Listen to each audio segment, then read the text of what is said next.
की तरह अमेरिका गए राहुल गांधी के बयान पर भी सियासी बखेड़ा खड़ा हुआ है। लोकसभा में विपक्ष के नेता राहुल गांधी 3 दिनों के अमेरिका दौरे पर हैं। इस दौरान वो लगातार कुछ न कुछ ऐसा बोल रहे हैं जिसकी वजह से यहां देश में सियासत गरमाई हुई है। दरअसल राहुल गांधी के एक बयान को लेकर फिर से हंगामा बरपा है। चीन को लेकर राहुल गांधी ने प्रधानमंत्री नरेंद्र मोदी को घेरा। राहुल गांधी ने दावा किया कि लद्दाख में चीन दिल्ली जितने बड़े इलाके पर कब्जा जमाए बैठा है। लोकसभा में विपक्ष के नेता हैं राहुल गांधी और अमेरिका के दौरे पर उन्होंने कहा, प्रधानमंत्री मोदी चीन से ठीक तरीके से नहीं निपट सके हैं और चीन के सैनिक हमारी 4000 वर्ग किलोमीटर जमीन पर कब्जा जमाए बैठे हैं। Do you think under Modi that India has managed the US-China competition well? Well, if you call having Chinese troops in 4,000 square kilometers of our territory handling something well, then maybe. We've got Chinese troops occupying land the size of Delhi in Ladakh. I think that's a disaster. Media doesn't like to write about it. How would America react if, a neighbor occupied 4,000 square kilometers of your territory? Would any president be able to get away with saying that he's handled that well? So I don't think Mr. Modi's handled China well at all. I think there's no reason Chinese troops should be sitting in our territory. Rahul Gandhi के बयान के बाद BJP को मौका मिल गया है। कोई कह रहा है कि विपक्ष के नेता चले देख आएं, 1 इंच जमीन पर भी कब्जा नहीं हुआ है, तो कोई मांग कर रहा है कि राहुल गांधी की संसद सदस्यता रद्द की जानी चाहिए। जहां तक हमारा जमीन का सवाल है, मोदी जी आने के बाद हमारा 1 इंच जमीन कोई कब्जा नहीं कर पाया। मैंने विपक्ष के नेताओं को कहा था पिछली बार सदन में कि समय है तो मेरा साथ चलिए।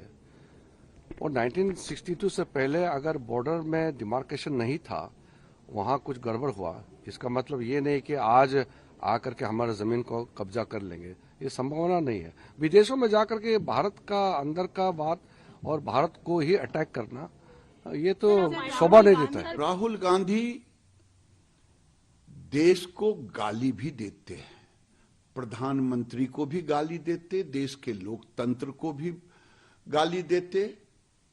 और मेरा मानना है कि अब समय आ गया है, इन पर कार्रवाई होनी चाहिए, इनकी सदस्यता समाप्त कर देनी चाहिए।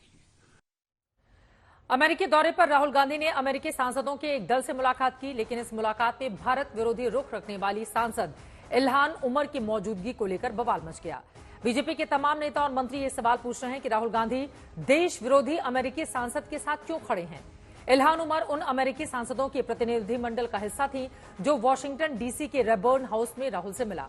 राहुल की मेजबानी यूएस कांग्रेस के सदस्य ब्रैडली जेम्स शर्मन ने की, लेकिन हर मुद्दे पर भारत का विरोध करने वाली इल्हान उमर की मौजूदगी पर देश में सियासत तेज हो गई है। अपने उनके भारत विरोधी मित्रों की श्रृंखला में एक और उपलब्धि राहुल गांधी को प्राप्त हुई है। He has further added another feather to his cap of anti India friends.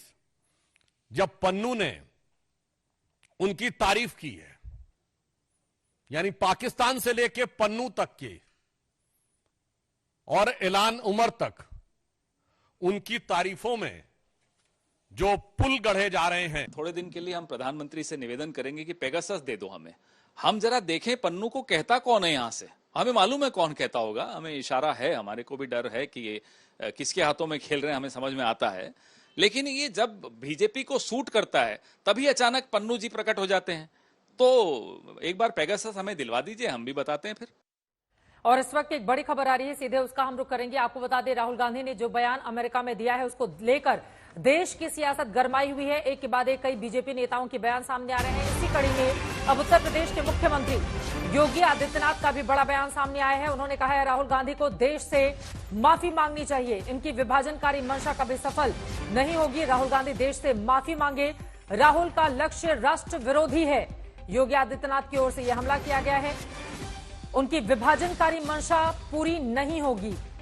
Bharat विरोधी नेता बनने की ओर लगातार वो अग्रसर हैं, अलगाववादी ग्रुप का नेता बनने की राह पर हैं। राहुल गांधी को देश से माफी मांगनी चाहिए, ये कहा है उत्तर प्रदेश के मुख्यमंत्री ने।